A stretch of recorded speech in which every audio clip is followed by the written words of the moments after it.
It was at this table that Bach sat when he signed the official document which made him the Cantor of Leipzig. Here was the head of the town council, and to Bach he presented this contract and asked for his signature. He then requested that Bach come over here and place his hand upon this beautiful Bible as he was officially confirmed into his new role. But I wonder if Bach realized what he was getting into. As he read this document, he must have been a little surprised by a few things. There were certain things which were to be expected. He was asked to be a good example to the boys, to be honest and upright with the young men that he was about to train. He was asked even to accompany them at the funerals, strange request, to put in a document of this, sure, and notify the officials whenever he left town. I have a feeling that they probably knew that in some of Bach's other stations, he was given to taking occasional trips which were rather extended and which had angered some of his earlier employers.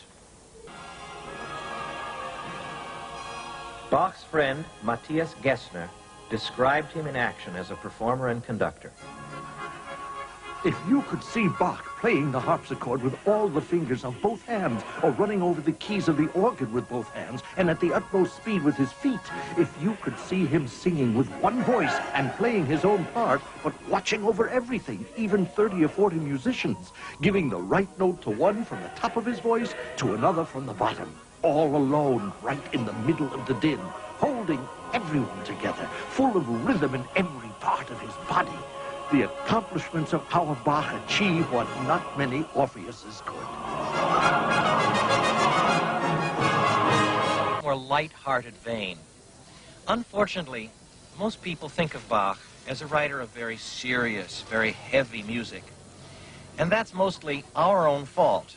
We as performers are so overawed by the vast intellect of this man, his sense of form and construction, his enormous mastery of his craft, that we are in awe as we play his music. We project our own sincerity instead of projecting the diverse characters of Bach's music.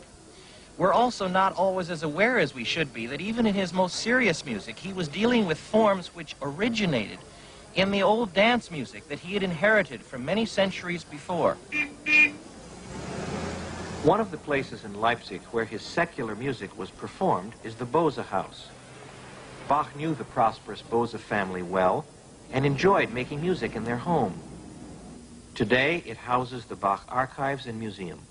In this corner of the museum, you have etchings devoted to the great contemporaries of Bach, and in the very center, the four greatest contemporaries of Bach, all of them but one older than he.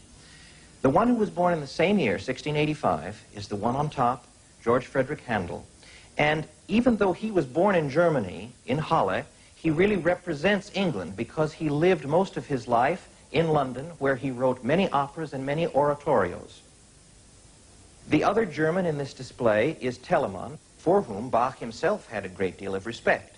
In some ways, they competed with each other in Germany throughout their lives, even though Telemann was the more resonant figure at that time. François Couperin, the great musician from France, and you have Antonio Vivaldi, the greatest composer of that time, from Italy. Bach himself was basically self-taught.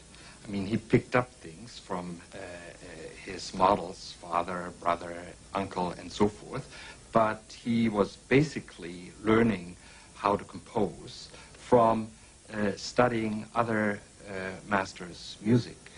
And if you look at the French models or the Italian models he very carefully studied, he transformed them into a language that was neither truly French nor truly Italian.